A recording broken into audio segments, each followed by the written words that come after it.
Good morning, सबको सुप्रभात है। प्रभु यीशु के नाम में अभिनंदन। एक और प्रभु ने मौका दिया आज कि हम उसके वचन को पढ़ें, उसके वचन को समझें, उसके वचन पर मनन करें और उसकी मदद मांगते हुए उसके वचन की गहराई तक जाएं। इससे पहले कि हम वचन को बांटें, आइए अपनी आंखों को बंद करेंगे, सरों को झुकाएंगे। प्रभु धन्यवाद देते हैं आज के सुंदर दिन के लिए, इस सुबह के लिए, इस अवसर के लिए, इस सुबह के लिए।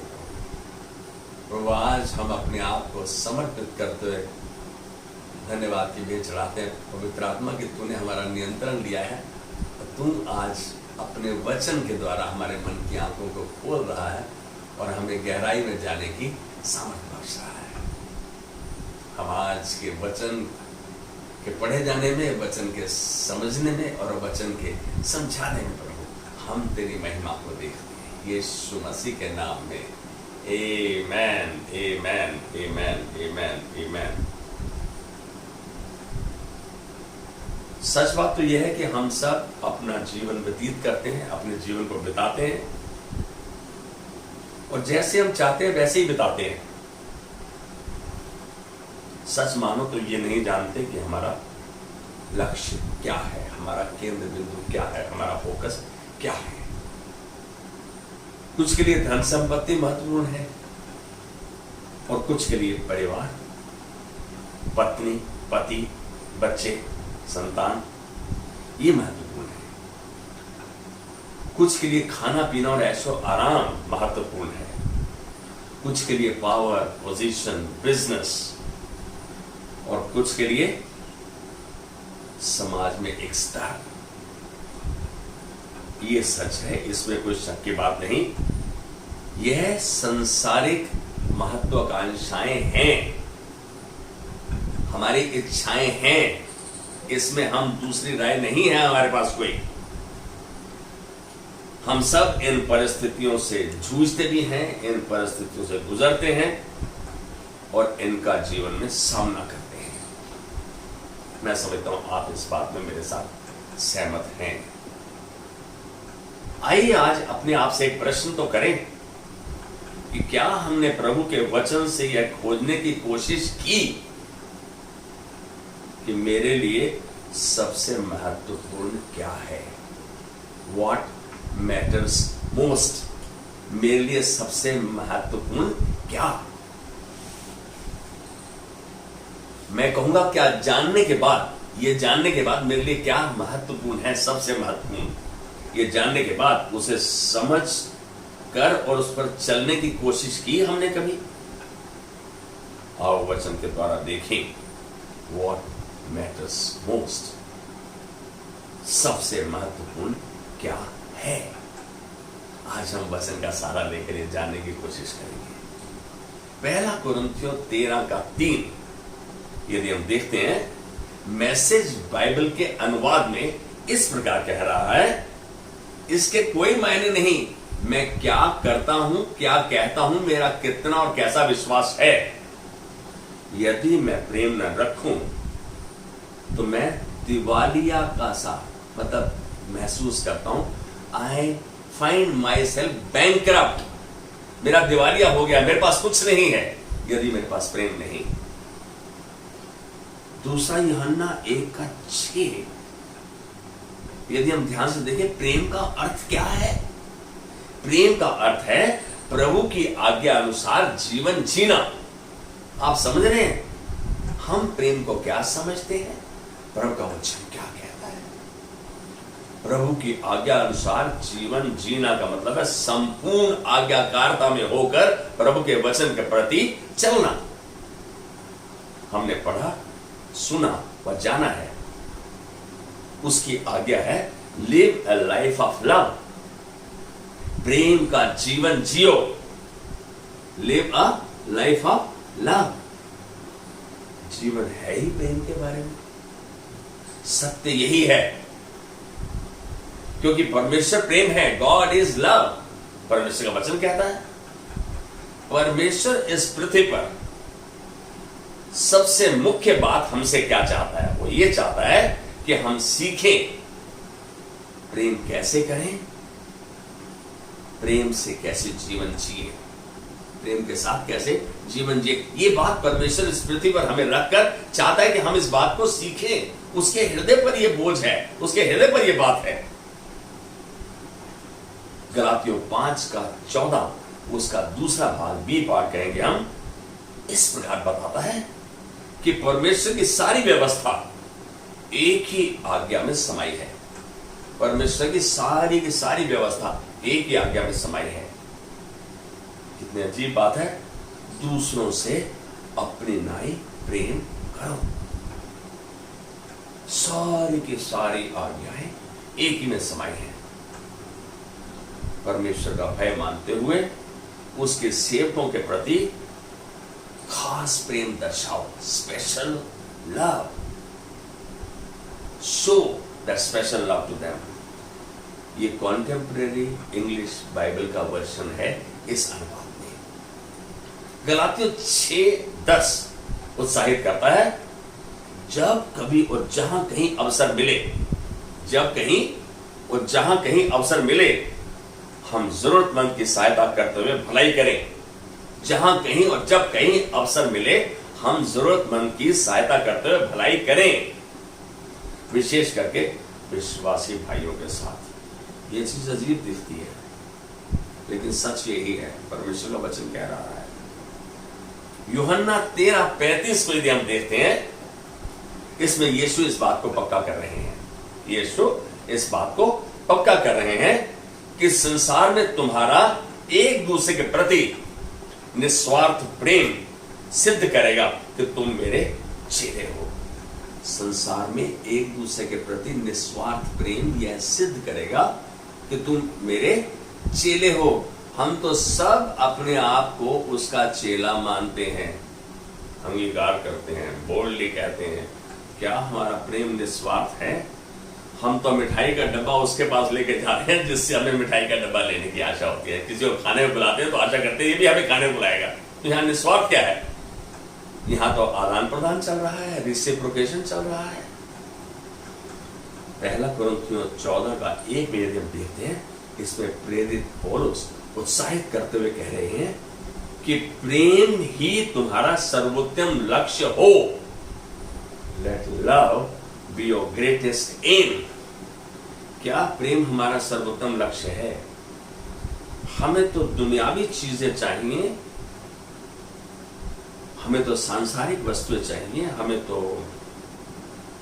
वो चाहिए जो हमारे स्तर को ऊपर बढ़ाए, जो हमारे पास पैसा हो, जिससे हमारे पास सब कुछ हो, बंगला हो, गाड़ी हो, सब कुछ हो। लेकिन यहां वचन का क्या है? प्रेम तुम्हारा सर्वोत्तम लक्ष्य हो। Let love be your greatest aim. सच यही है कि प्रेम सदा के लिए बना है और बना रहेगा। प्रेम सदा के लिए बना है और सदा के लिए बना रहेगा। परमेश्वर हमारा मूल्यांकन हमारे दूसरों के प्रति प्रेम के अनुसार ही करेगा। हमारा इवैल्यूएशन, हमारी जजमेंट, हमारा न्याय किसके आधार पर करेगा? किसके अनुसार करेगा? कि हमने दूसरों के साथ कैसे प्रेम बांटा। मैं इसको कहूंगा, हमने प्रेम का कितना उपयोग किया वो हमसे खाता लेगा। हमने कितना दशवांश दिया, कितना भेंट दी, कितनी भलाई की, उसको तो प्रभु ध्यान से उसको तो देखेगा ही। लेकिन उसने रोमियो 5:5 के अनुसार अपनी पवित्र आत्मा के द्वारा हमें प्रेम उंडेला है। इस प्रेम का खाता, लेखा जोखा वो जरूर लेगा। जब उसकी नजर में जो चीज सर्वोत्तम है उसको वो मद्देनजर रखता है। पहला कुरिन्थियों 13:13, ध्यान से सुना इसको। प्रेरित पौलुस उत्साहित करते हुए कह रहे हैं कि विश्वास, आशा और प्रेम तीनों सदा के लिए हैं, तीनों स्थिर हैं। विश्वास, आशा और प्रेम तीनों सदा के लिए हैं, तीनों स्थिर हैं। इनमें से प्रेम सर्वोत्तम है, सबसे बड़ा है। तो आज मुख्य चीज उभर कर आ रही है, सबसे महत्वपूर्ण चीज क्या है? प्रेम। गलातियों 5:6 में देखते हैं कि एक चीज मायने रखती है। क्या रखती है मायने? और वह है विश्वास। एक चीज मायने रखती है, वो है विश्वास, जो प्रेम के द्वारा प्रभाव डालता है। विश्वास प्रेम के द्वारा दूसरे, इसका मतलब प्रेम एक्शन है। विश्वास बिना कार्य के, बिना कर्म के मरा हुआ है, अधूरा है। प्रेम उस पर प्रभाव डालता है। Love influences faith, love reveals faith, love reflects faith. ये प्रेम को दर्शाता है। इफ्सियों 5:2 में यदि हम देखें तो पाते हैं कि यीशु की तरह एक दूसरे के प्रति प्रेम से उमड़ते रहो। यीशु की तरह। यीशु ने क्या किया? अपना प्रेम कैसे दर्शाया? अपने आप को दे दिया, बलिदान होने दिया, ताकि आप और हम पिता परमेश्वर के साथ जुड़ने पाए, फिर से एक होने पाए। तुम्हारा प्रेम एक सुगंध की नहीं रहे मनुष्य के सम्मुख और परमेश्वर के सम्मुख। आप समझ रहे हैं इस बात को? हमारे पास तो संसार में रहते हुए प्रेम का स्थान नहीं है। हम ऐसा महसूस करते हैं, मैं ऐसा महसूस करता हूं। परमेश्वर के अनमोल प्रेम को, परमेश्वर के अनमोल प्रेम को यूहन्ना 3:16 में देखो। कभी मैं समझता हूं यदि कोई मसीह है तो उसे यूहन्ना 3:16 तो जरूर याद होगा। क्या कहता है? परमेश्वर ने जगत से ऐसा प्रेम किया, इतना प्रेम किया कि उसने अपना इकलौता पुत्र दे दिया। काहे के लिए? बलि होने के लिए, बलिदान होने के लिए, सैक्रिफाइस होने के लिए। क्यों? ताकि हम पिता के साथ जुड़ने पाए। और यहां पे वचन कह रहा है ताकि जो कोई विश्वास करे, किस पे? यीशु मसीह पे, उसके पुत्र पे, वो नाश ना हो लेकिन अनंत जीवन पाए। कितना अनमोल प्रेम है! पिता ने अपना इकलौता पुत्र दे दिया। हम क्या देने को तैयार हैं? हम तो कलीसिया में भी जाते तो मुझे क्या मिलेगा? अपने हक के लिए लड़ते हैं, जलन ईर्ष्या वैर में दुरुस्त रहते हैं। यीशु ने कहा, एक बात कही, उसके प्रति प्रेम को दर्शाना, उसके परिवार से प्रेम करना है। उसके प्रति यदि मैं यीशु से प्रेम करता हूं तो जो परिवार उसने दिया है, चाहे वो कलीसिया में है, चाहे वो आपके घर में है, चाहे वो आपके समाज में है, जो परिवार, उसके परिवार से प्रेम करना और उनकी जरूरतों को पूरा करना। हम प्रेम तो करते हैं लेकिन जरूरतों को पूरा करने की बात हमारे जहन में नहीं आती।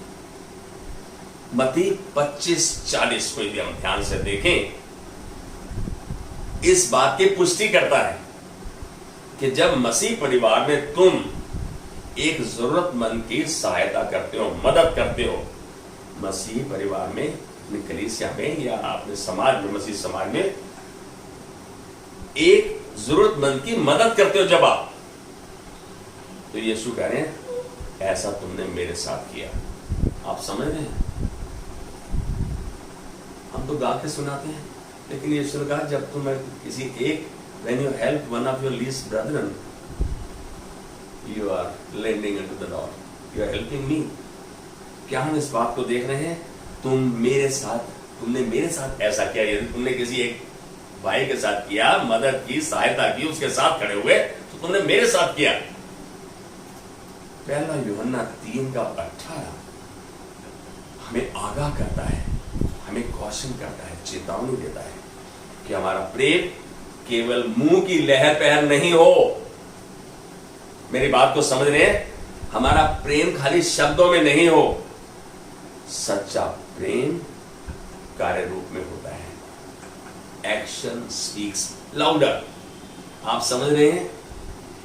आप कहते हो मैं प्रेम करता हूं, और एक व्यक्ति अपने कर्म के द्वारा प्रेम दर्शाता है, तो उसके प्रेम का मूल्यांकन ऊंचा रहता है। आपके कहने में यदि कर्म सम्मिलित नहीं है तो वो कार्यशील नहीं है, क्योंकि प्रेम सर्वोत्तम है। यह प्राथमिक स्थान ले लेता है, पहला स्थान ले लेता है। आप समझ रहे हैं? आप मेरे लिए सर्वोत्तम क्या है? मैं प्रभु के वचन से देख रहा हूं, प्रभु के वचन से पढ़ रहा हूं, प्रभु के वचन से बता रहा हूं, प्रेम सर्वोत्तम है, सबसे उत्तम है, पहला है सबसे। इफिसियों 5:16 और गलातियों 6:10 दोनों में यदि हम देखते हैं, जब कभी अवसर मिले इसे हथिया लो, इसे पकड़ लो। ये गंजे की तरह है, सामने से पकड़ लोगे तो हार जाएगा, पीछे से पकड़ोगे तो हाथ फिसल जाएगा। जब अवसर मिले उसे हथिया लो और प्रयास करो कि सबके साथ भला ही करो। यहां एक छोटी सी गवाही देगा, ऐसा नहीं कि हम गलतियां नहीं करते या पासवान गलतियां नहीं करते या लीडर से गलती नहीं होती। मैं गलती नहीं कहूंगा, मौके को खोना गलती करना नहीं है, लेकिन उसको सुधार लेना तब दिखता है कि कहां मैं गलती कर था। मैं अपनी पत्नी के इलाज के लिए उसे सफदरजंग हॉस्पिटल ले जाया करता था, और एक बार मेरी पत्नी ने कहा कि एसके एक बुजुर्ग औरत है जिसकी दोनों ब्रेस्ट में कैंसर है। पहले उसका बेटा आया करता था लेकर उसको, फिर उसकी बहू आती थी, फिर उसकी पोते पोती आते थे। आहिस्ता आहिस्ता ऐसी परिस्थिति आ गई, सबने उसको छोड़ दिया। वो दीवार को पकड़ के ऐसे ऐसे चल के डॉक्टर के पास जाती थी, और डॉक्टर सामने बोलती थी, डॉक्टर साहब मेरा इलाज क्यों नहीं करते, मेरा क्यों ऑपरेशन नहीं करते। डॉक्टर को मालूम था इसकी उम्र इतनी है, इसका ऑपरेशन करते ही मर जाएगी। तो मेरी पत्नी ने कहा इसकी थोड़ी मदद करेंगे। आप ध्यान से सुनना इस गवाही को। उस दिन मेरी जेब में 500-600 रुपए थे, और हमने सरोजनी नगर मार्केट से अपने बच्चों के लिए कुछ सामान लेना था। तो मैंने अपनी पत्नी से कहा जरूर मदद करेंगे। हमने 3 दिन के बाद फिर टेस्ट की रिपोर्ट लेने आना है, तो उस दिन हम इसके घर चलेंगे। हम अपने घर पहुंच गए सरोजनी नगर मार्केट से होते हुए, और 3 दिन के बाद हम अस्पताल आए, रिपोर्ट्स ली, और रिपोर्ट्स लेने के बाद हम उस बहन के, उस बुजुर्गवार के घर गए। मालूम है अचंभे की बात, हमें थोड़ा सरप्राइज, हमें उसके घर से मालूम पड़ा कि 3 दिन पहले उसकी मृत्यु हो गई। मालूम है हमें इतना दुख लगा कि हमने मौका हाथ से चला जाने दिया।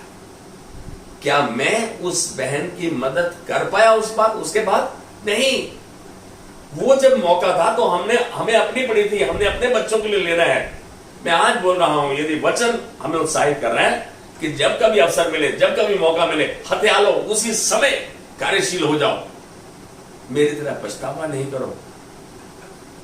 मुझे बहुत दुख लगा, मैं अपने आप को माफ नहीं कर पाया कि मैंने क्यों ऐसा किया। यदि उस दिन उसके घर चले जाते तो एक तसल्ली से, एक आशा से, एक तृप्त होकर जाती कि कोई तो है जिसको प्रभु ने निश्चित करके हमारी सहायता के लिए। अरे आप हो मसीह, प्रभु ने अपने कार्यों के लिए आपको रचा है, आपको स्ट्रेटेजी के लिए, आपको अपनी योजना के तहत रखा है उसने, ताकि उसके हाथों में अच्छे औजार की तरह इस्तेमाल किया जाओ, ताकि तुम जाने जाओ उन कर्मों के द्वारा कि तुम यीशु के चेले हो। उस प्रेम के द्वारा, प्रेम आप दिखा नहीं सकते, लेकिन कार्य के साथ जरूर उसको उजागर कर सकते हो। कितनी अलग बात है। हम बहुत बार अपनी तरफ से तो बहुत अच्छा कर रहे हैं। मत्ती का 22 का 37 से 40 यदि हम पढ़े तो हम पाते हैं कि यीशु कह रहे हैं यहाँ पे अपने चेलों से, तू अपने परमेश्वर प्रभु से अपने सारे मन, अपने सारे प्राण, अपने सारी बुद्धि से प्रेम रख। अपने परमेश्वर से सारे मन से, सारे प्राण से, सारी बुद्धि से प्रेम रख। बड़ी और मुख्य आज्ञा तो यही है। मेरी बात समझ रहे हैं? बड़ी और मुख्य आज्ञा तो यही है, और उसी के समान दूसरी भी है। उसी के समान वो नहीं है, दूसरी भी है। वो क्या है कि तू अपने पड़ोसी से अपने समान प्रेम रख। अपने पड़ोसी से अपने समान प्रेम रख। यहां ये बात कही गई, यही 2 आज्ञाएं सभी व्यवस्था और भविष्य वक्ताओं का आधार है। और सच मानो हर बंदा, हर जन, हर भाई बहन अपने अंदर झांक कर देखे, क्या वो अपने पड़ोसी से प्रेम करने में सफल है? क्या वो ऐसा कर पा रहा है? हम यदि असफल हुए हैं तो इस आज्ञा कहूंगा, दोनों आज्ञाओं में, आज्ञा पालन में असफल हुए हैं। हम अपने आप को संतुष्ट नहीं पाते। हम देखते हैं कि हमारे लिए भला हो रहा तो ठीक है, यदि हमारा बुरा हो रहा है तो हम उसके पड़ोसी के विरोध में आ जाते हैं। यहाँ पड़ोसी क्या करे, तू अपने पड़ोसी से अपने नहीं प्रेम रख। प्रेम आधार है। प्रेम परमेश्वर के जहन में सबसे ऊंचा और सबसे प्राथमिक है। यदि परमेश्वर की नजर में सबसे प्राथमिक है, ये उसका एम है, उसने तो करके दिखा दिया, अब हमारी बारी है। क्या हम उसकी आज्ञा पालन करने में अपने शक्ति को, अपने सामर्थ्य को, अपने प्रयोजन को एकाग्र करके उसके प्रति और उसके जन के प्रति प्रेम को दर्शाते हैं? यही चाहता है, तो अपने पड़ोसी से अपने नहीं प्रेम रख। यदि प्रेम आधार है, आज एक बात कहूंगा, यदि प्रेम आधार है, आओ हम अपने जीवन की इमारत को इसी नींव पर बनाएं। अपने जीवन की इमारत को इसी नींव पर बनाएं। हम कभी कभी ये बोलते हैं, अरे यही काम है क्या? मैं कहूंगा एक बार एक कोशिश तो करें। ऐसा करने से हम प्रभु के राज्य की खोज कर रहे हैं, उसके धर्म की खोज कर रहे हैं। प्रभु का वादा है मत्ती 6:33 में, उसने कहा पहले तुम मेरे धर्म और राज्य की खोज करो, बाकी सब वस्तुएं तुम्हें दे दी जाएंगी। ऑल अदर थिंग्स शैल फॉलो, तुम्हारे पीछे पीछे आएंगी। हमें शायद ये प्रभु का वचन समझ में नहीं आ रहा। मैं आखिरी वचन के साथ इसको निर्णायक समय पर ला रहा हूं। विश्वास करने वाले के लिए सब कुछ हो सकता है। यीशु मसीह ने ये बात मरकुस 9वें अध्याय में 23वीं आयत में दूसरे भाग में कही, बी पार्ट में, विश्वास करने वाले के लिए सब कुछ हो सकता है। हम विश्वास करते हैं तो विश्वास के साथ उसका कर्म जुड़ा रहना चाहिए। Work must follow faith. और मैं कहूंगा ये बात किसने कही? यीशु ने। यदि यीशु ने कही तो फिर तो मानना मेरा सर्वोत्तम, मेरा फर्ज है। क्या आज हमने समझा कि हमारे लिए सबसे महत्वपूर्ण क्या, व्हाट मैटर्स द मोस्ट, प्रभु को क्या भाता है? आज अपने वचन के द्वारा हमने देखा। आइए अपने सरों को झुकाएं और प्रभु के सम्मुख आ जाएं। धन्यवाद देते हैं प्रभु। आज धन्यवाद के साथ हम तेरे सिंहासन के सम्मुख आते हैं। इस बात को अंगीकार करने में हमें बिल्कुल लज्जा नहीं कि प्रभु हमने सच में तेरे प्रेम का इस्तेमाल नहीं किया, उसका सही उपयोग नहीं किया। और आज जाना है कि प्रभु सबसे महत्वपूर्ण तेरी नजर में क्या है? प्रेम। सर्वोत्तम क्या है? प्रेम। प्राथमिक क्या है? प्रेम। आज प्रभु जब हम जान गए हैं तो हम प्रभु तुझसे वादा करते हैं कि तेरे प्रेम का उपयोग करेंगे जो तूने अपनी आत्मा की सामर्थ द्वारा हमारे अंदर उड़ेला है। तेरा स्वयं का जीवन, तेरी सामर्थ हमारे अंदर है। और आज हम इस बात को कहते हैं प्रभु, ऐसा करने में पवित्र आत्मा तू हमारी मदद कर रहा है, हमारा हाथ पकड़े लेके चल रहा है। ऐसा करते हुए हम तेरी महिमा में चलेंगे और तेरी महिमा को देखेंगे यीशु मसीह के नाम में। आमेन, आमेन। प्रभु बहुत आशीष करे। Have a wonderful day. बहुत अच्छा दिन आपका रहे और अच्छा हफ्ता रहे।